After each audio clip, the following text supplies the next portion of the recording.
Yes, yes, yes. What on earth is this? Some kind of a joke, or maybe an epiphyllum? No, it's an orchid. Lochartia or sturdy. It's named after a Danish orchid collector. Orchids Lochartia. Review the video on my friend's orchid growing area. You probably saw her Lochartia, or steady-eyed. This one is still in bloom, a little bit in bloom. That is going over. And this species you can find in Mexico, Panama, Colombia, South America, Central America. It's an epiphyte. And I read that when it's growing, it needs a little bit less light. And it needs to be kept damp when it's growing. So it looks like this one should be treated the opposite to other orchids. Virtually. Isn't she a spectacular one? Looks like braids. Yeah. Anyways, this is my new acquisition.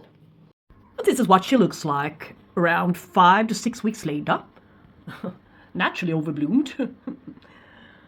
But I did repot her into moss, bark, perlite mix, a little bit more bark based, as she seems to be sitting in that type of medium. I virtually always try to mimic what an orchid's been used to be sitting in.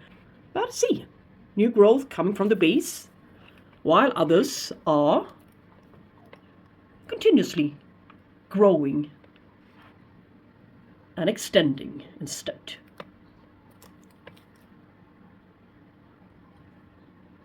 So, bright, filtered light. Seems to like it a lot. I only need to remember to order it enough. The medium was a little bit too dry now when I stuck my finger down there, yeah. But she's doing fine. And now, guys, it's time for something totally different. I'm going to take you along on a little journey to look at a friend at the Orchid Society's greenhouse. Yeah, he grows cactuses and orchids. This is going to be fun. Starting out with one of his beautiful epiphyllums. I did ask for its name, but I forget. Sorry. This is one of my absolute favorite dendrobiums. They're film. And here you can see his decent trace. The pink one is really one of my favorites. A friend of mine has got one, which is going to sell. Hopefully I'm going to be first in line for that one. But maybe he forget about it. Yeah, I'm going to remind him when we meet next time. Yeah. Look at this red one. Oh, it gives me cravings. And all of these flowers in succession. Look, a Dendrobium kingianum with a lovely scent. Of course, like usual. And, yeah, Coelogeny cristatus. Spring bloomers.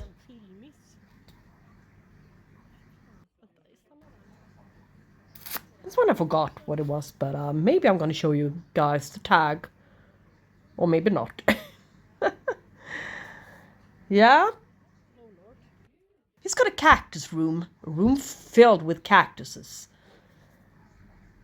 You can see different types and varieties everywhere. Along with orchids. And they also raise bees to produce their own honey.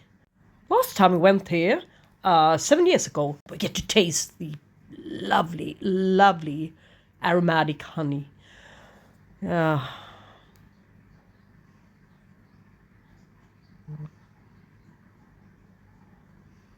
And the banana tree. Still a couple of bananas hanging in there. Yeah. A couple of pictures on the wall. Queen of the Night. Yeah, you saw the Queen of the Night, I guess. Yeah, bananas. Isn't it funny? How is it even possible to grow banana trees? here in this cool conditions we got here in Sweden. It's amazing what this guy can accomplish. 18 degrees Celsius down there into the soil all year round. Yeah. As he dug down heating coils. It's a bit technical, this guy. A little bit more than I am.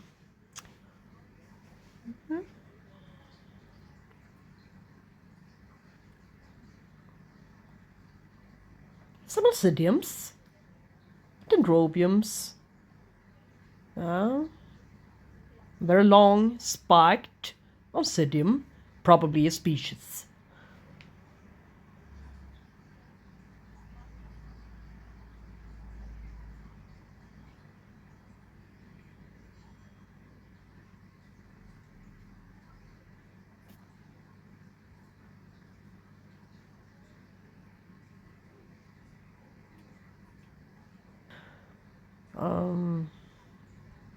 He's got a thing for growing stuff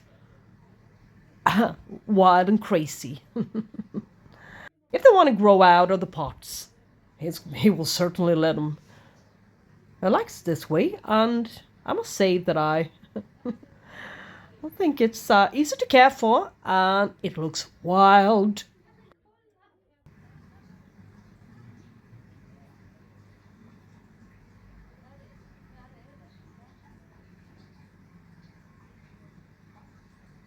Yeah.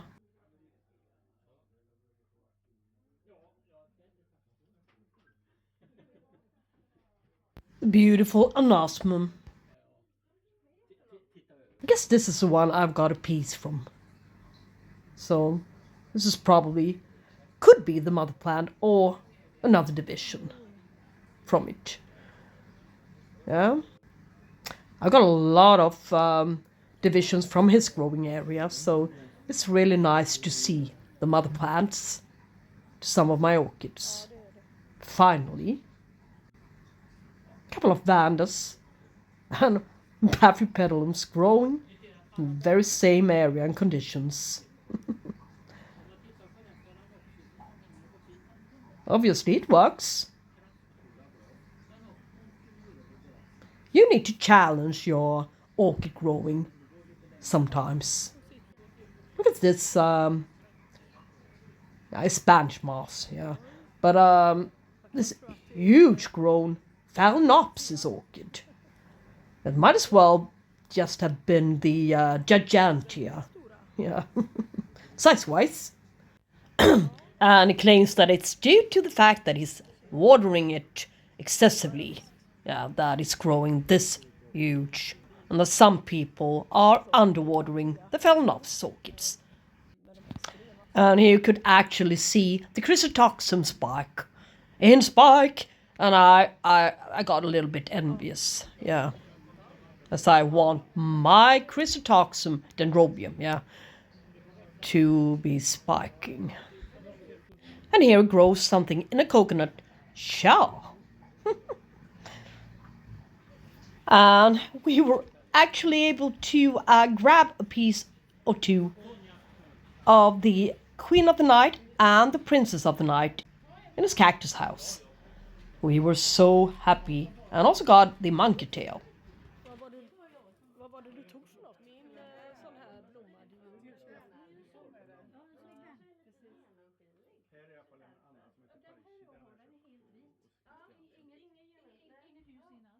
And this one's really kicking itself out from the pot. I wonder which day it will drop. Actually drop to the floor. Yeah. That one looks lovely. And yes, my favorite film. Pierardi. Yeah, synonym name. Pierardi. Carnivorous plants, yeah. Carnivorous. And a couple of tillandsias. Spanish moss. In huge amounts. He often brings that to the society meeting so we can grab a handful or two. This is how he grows the chrysotoxum, mounted obviously.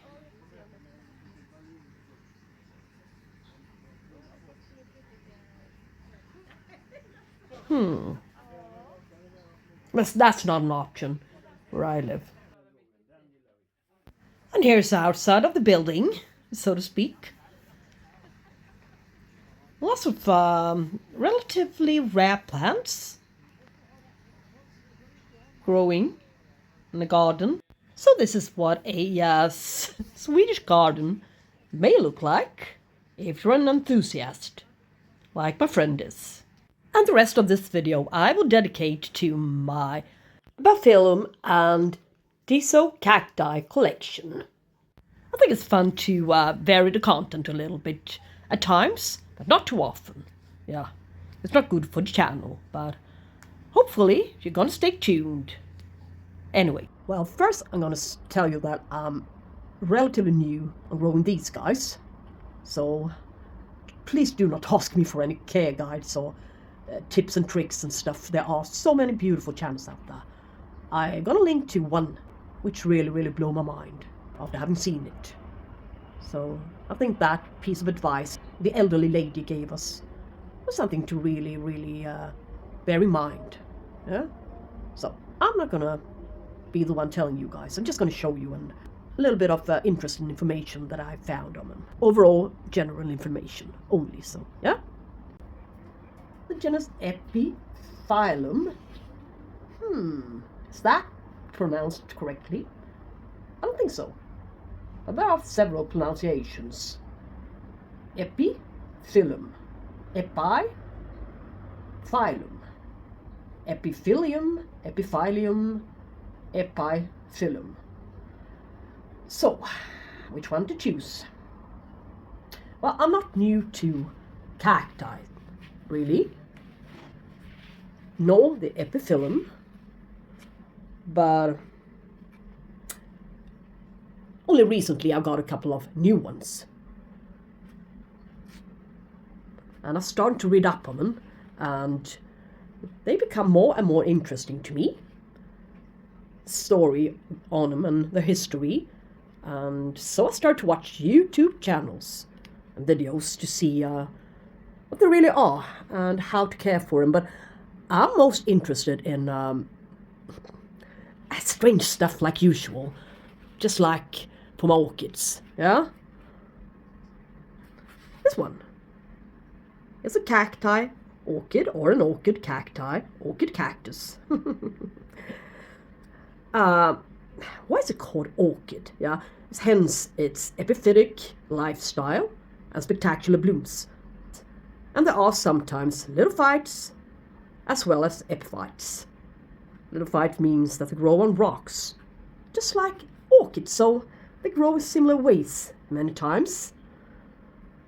And there are jungle cactuses, native to tropical environments. And it's actually a cacti adapted to humidity, as it do love humidity. Yes, I think I'm going to start with this beautiful one. A very brief introduction to this very commonly occurring houseplant. I've seen that my neighbors got it. They seem to have forgotten to water it lately. Yeah, as we had a lot of sunny days, a lot of warmth, and west-facing windows, very hot. I just want to grab the plant and bring it home with me, save it somehow. Probably I can't. This is mine, and this is a better plant, a lot larger than my neighbor's, which I don't really know. I'm not acquainted with that guy. If I was. No. This one is called Disocacti, or Disocactus. Variation, Epiphyllum anguliga. That's also a very difficult name to pronounce, anguliga. But most recently I've heard that the name refers to the angles, angle-iga. But I'm not sure. You hear a lot, even on YouTube. Yeah. It's also referred to as the fishbone cactus, Rick-rack cactus, zigzag cactus. It's a bit confusing, really, as there's another species which is called Selenocerus antonianus, which got stems that resembles a lot more the fishbone, the actual fishbone skeleton of a fish, than this one. And that one carries red flowers and is a night blooming cacti orchid. This one isn't. This one carries white blooms with a little bit of gold and brown gold to the petals. Yes. So this one is the zigzag cacti. Not the rick-rack or fishbone, really. Yeah. That's my interpretation of it all. And when it gets red tips like this on its new growth, sometimes means that it's been receiving good light, or it's just a variation. In my world, it means that it's got better color to the flowers, maybe a little bit reddish tone. But this is not an orchid, so I'm not sure. And it blooms from, I've heard, can bloom from here, can bloom from here. And if the nodes are a little bit reddish, there may be some blooms on the way.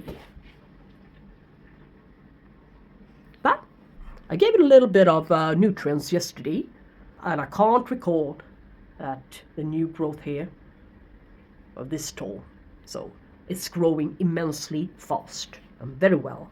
It makes it very nice display as it is. It doesn't need to bloom to be pretty, I think. This very, very commonly occurring houseplant. But I hate the name Angulija. That is a night bloomer. This one can bloom, I've heard, more than only one night. Could last for 1 to 2 to 3 days. From spring to summer and autumn sometimes bloomer. And fairly large blooms. Yeah, that's a real favorite of mine. Let's jump right over to the next one. It's sitting here. I can propagate it to make it shorter and take up less space. As you can see here, loads of propagation have been taking place earlier in this guy's lifetime. But I can do it too. Cut this one here. 2 pieces perhaps, or even 3. And this one as well.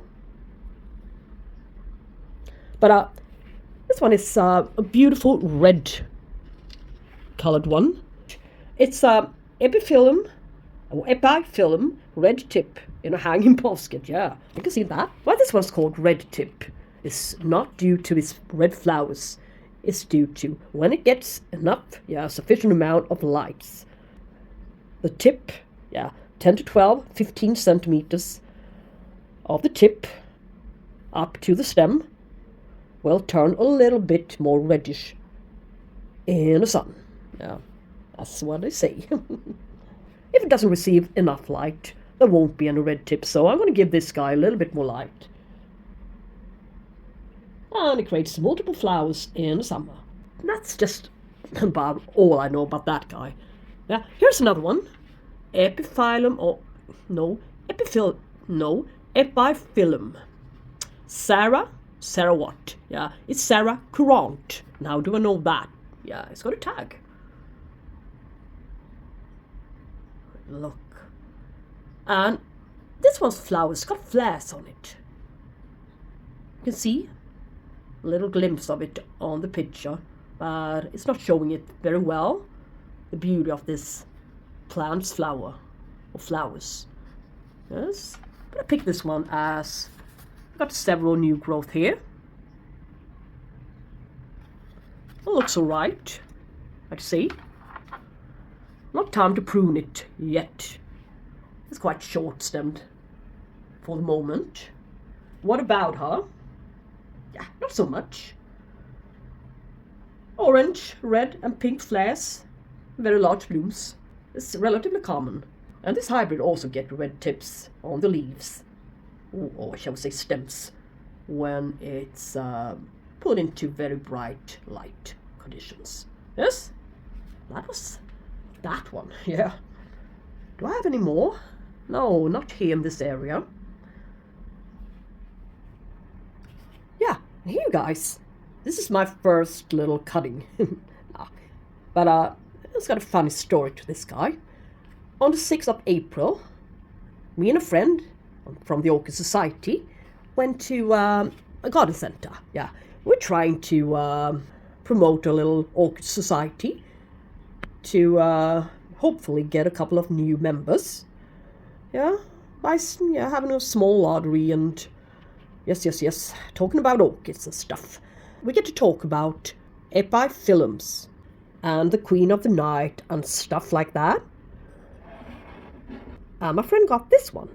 Well, not this one, but almost. Epiphyllum Frühlings Gold. Yes? This one was lying on the floor. It's probably dropped from a plant which was hanging there. So I just figured, how to get this one with me home. Yeah, so I put it inside my friend's little plant, stuck it down there, and she brought it out with her. So actually I stole this one. Yeah, it's just a little leaf. Look, just stuck it down into a little bit of, you can see, some bark, some cocoa, and a little bit of perlite.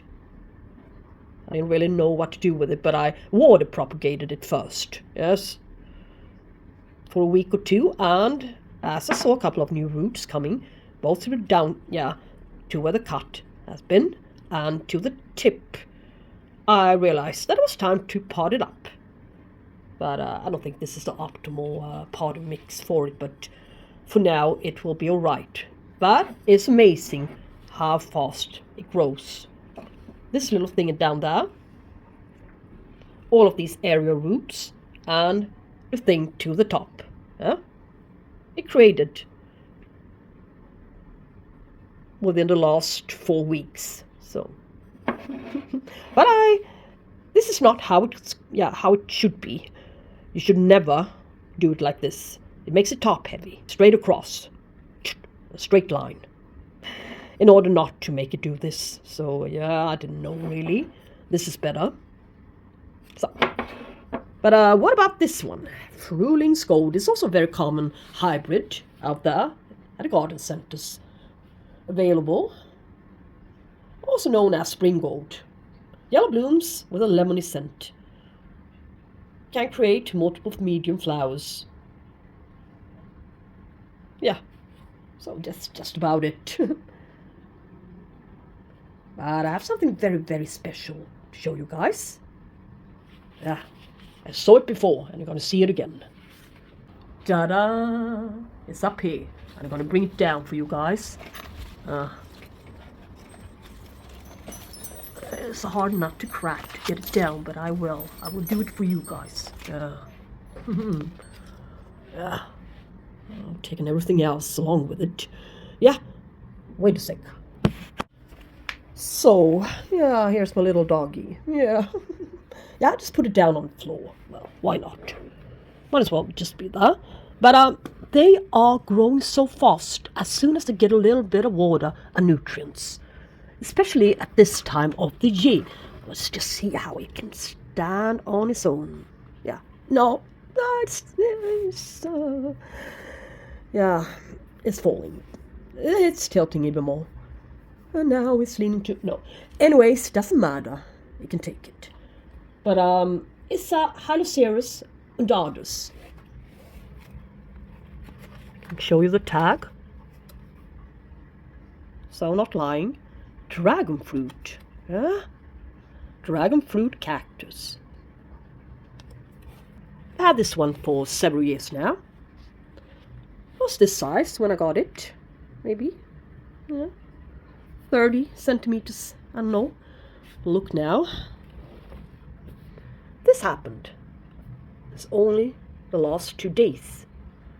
As I sprayed the area roots, you can see there are plenty of area roots, and gave it good watering with some real cacti orchid fertilizer. Good nutrients. It just took off, yeah. I didn't even see this beautiful growth yet, 2 days ago. Just took off and plumped up like crazy. I really been mistreating this guy in terms of watering. I just didn't feel the need to water it all that much.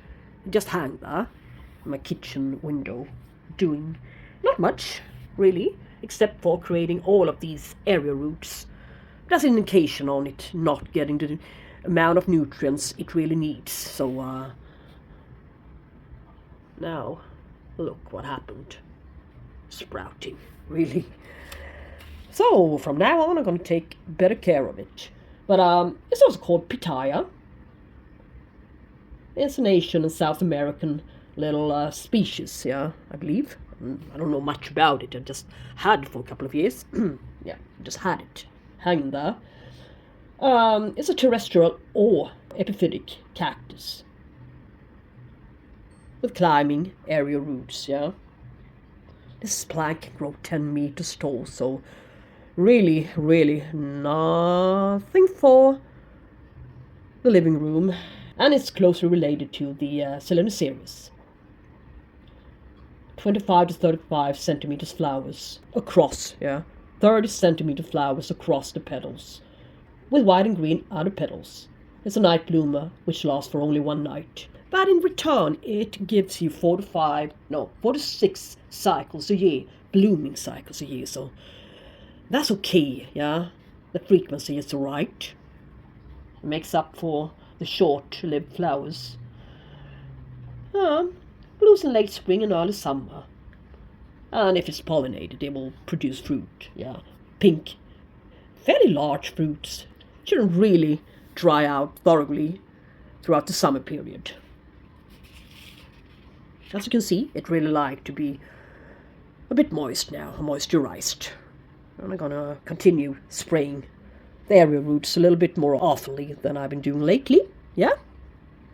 This is a funny plant. I like its growing habit, really. I just like to have it. It's quite special. What do you think, Linz? What do you say about it? Oh, I hate you. Yeah, okay. And now I'm gonna go into my kitchen area and show you something else. So I got some information on the Queen of the Night. As my friend and I start to talk about the Queen of the Night in particular. And we both wanted one. So, when you Google it, what did you find? Yeah? Epiphyllum occipitalum. With flat, wide fern-leaved cacti, yeah? Very, very huge plant. Impossible to find, except for a couple of cuttings. Somewhere on Amazon or stuff. Seems to be out of stock everywhere. But why is it when you Google that you find different types? This is also the Queen of the Night. Carries similar flowers to the Epiphyllum occipitalum. So I got a little bit confused, but I'm not confused anymore. The white flowered ones blooms earlier than the deeper colored ones and last only from dusk to dawn. And the colored ones blooms a little bit later and may last a little bit longer for probably 1 to 3 days. And they call all of the white night blooming ones Queen of the Night or the Princess of the Night. And it's confusing as a Queen of the Night really is the Phalaenopsis glandiflorus. This one is a real Queen of the Night. Reddish or lilac stems with area roots only to one side, one direction. Yes, and these are heading into the shade. So, if the sun hits it here, the roots will form to the backside. So I heard. And the real Queen of the Night, Phalaenopsis grandiflorus, this one, drops its thorns, shall we say. That's the only English word I could come to think of right now. Thorns, let's say thorns. Drops the thorns as it gets older in time. That is still a little bit sharp here. It's not a nice touch. I went to the garden center today and asked for the Queen of the Night. And she showed me a basket filled with these guys, about this size. Very short thorns, shall we say, I don't know, nodes, whatever. These guys, very short ones. Yeah. And I told her, this is a Princess of the Night. Yeah. The guy I got him from for free. He said, this is the Princess of the Night. And this is the Queen of the Night. Phalaenopsis. And this one, he said, creates smaller flowers, but similar flowers, than the real Queen of the Night, which is here. This one is rarely seen nowadays in cultivation, so I was happy to find it. Maybe if this one dies off, I can ask him for another piece. If it rots or stuff like that. It's not the best of pieces, really. Best of cuttings. But the Princess of the Night has got more in number flowers. But they only last for one night, yeah. So I've been waiting for it, and I even got a, in Sweden we call it monkey tail. I don't know if that's the proper name in English, but it's been blooming. I'm waiting for a little bit of roots to come, and I think we're slowly getting there. That tip. But look. This one is more visible. Yeah, it created good roots here. But I think it's got a little bit of mealies and stuff. They are very prone to get these types of things. So, yeah, these little leaves, you can propagate or you can plant, by putting this side down into soil, and it will create roots, I've heard. Well, I'm just going to put all of these guys into a little pot and see what happens someday. I can wait a little bit more, a little bit longer. But for these guys, yeah, I can wait a little bit longer even for these guys. The Princess of the Night, what do I see? Nothing really going on here. This should be the tip. This should be the side which needs to be pointing downwards. So maybe there are roots growing there. This one looks promising. So maybe I can stick it down in a couple of weeks' time. About this high. So we can create roots here. And no water, really. Only a little bit damp to start for starters. Maybe spray it a little bit. But yeah, this should be the tip. And this is the direction this one grows. Upwards. So this is the bottom. And now it's dry. So I might as well just plant it. But you can see that cut here. I don't know where I got it from, or if I received it this way. I'm not sure. I don't remember. So this one I don't have so much hope and expectations on, but these are barely alive. But we shall see. We shall see.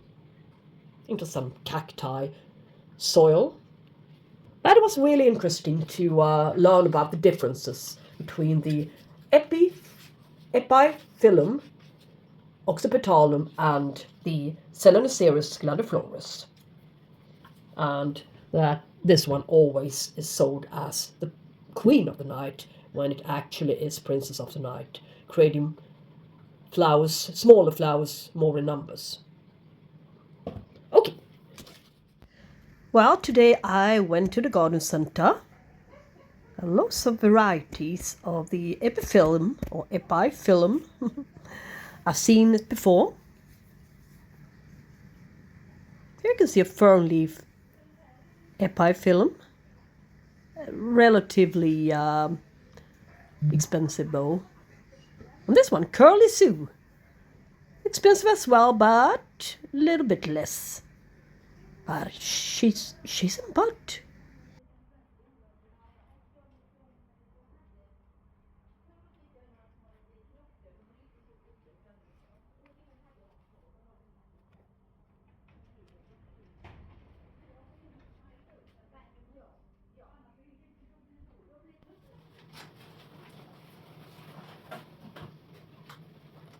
Ta-da!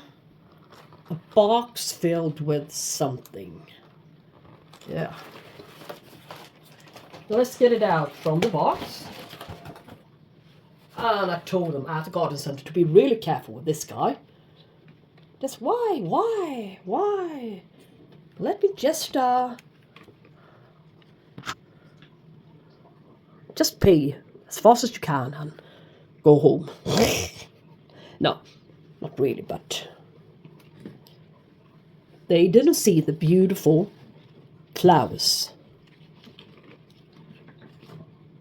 Can you see them? Yeah, you can. Yeah, this is a lovely plant. Doesn't have a name here. Only says Epiphyllum.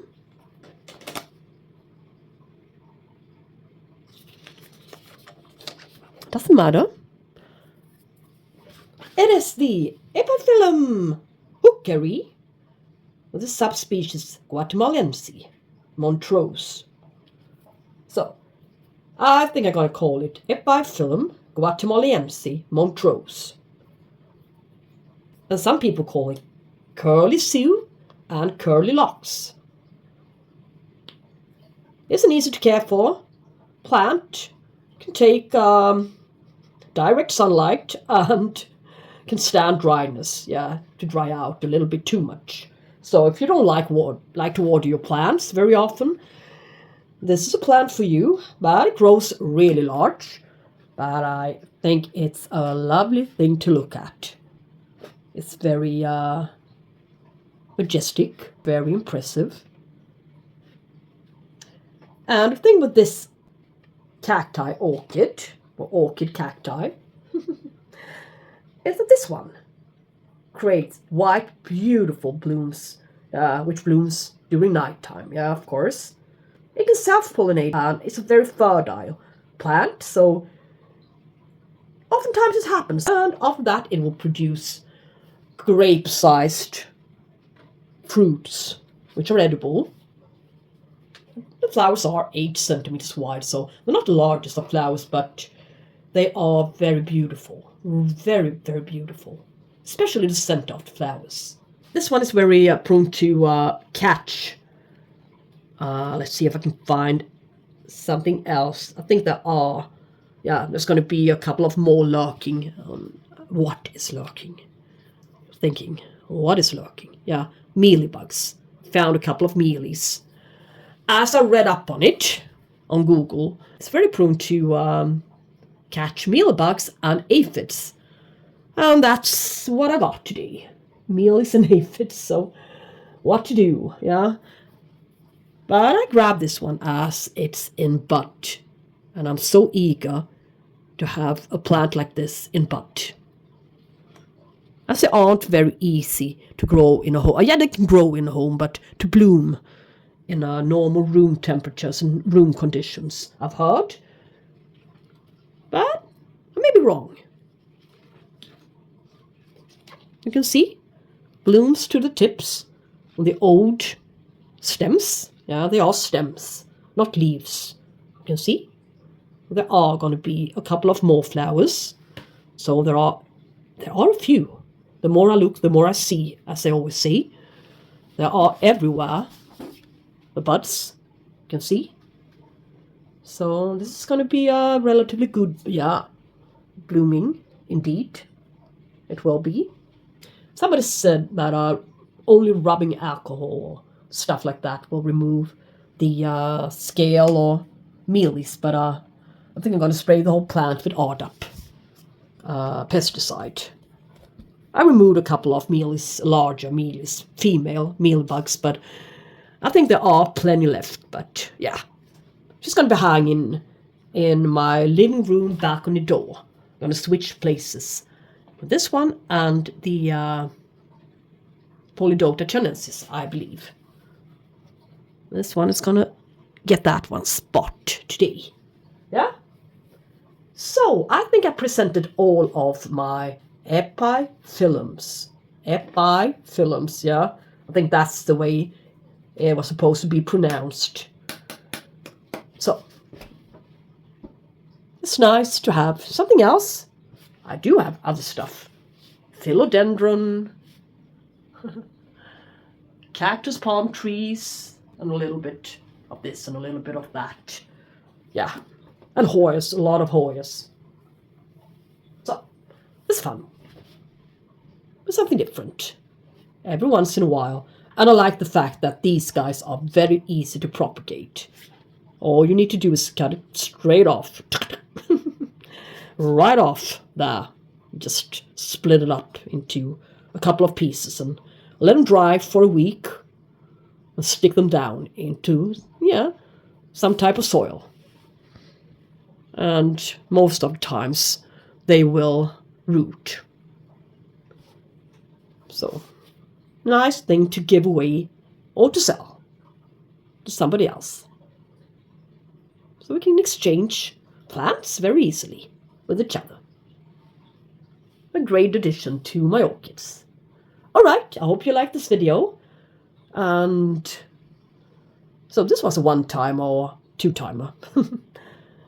Showing you my Hoyas one time, one point, and the epiphyllums at another. Hope you liked it anyways, and that you're gonna join me in my next video. Thanks for watching, and we should talk soon. Bye bye guys. Love you all.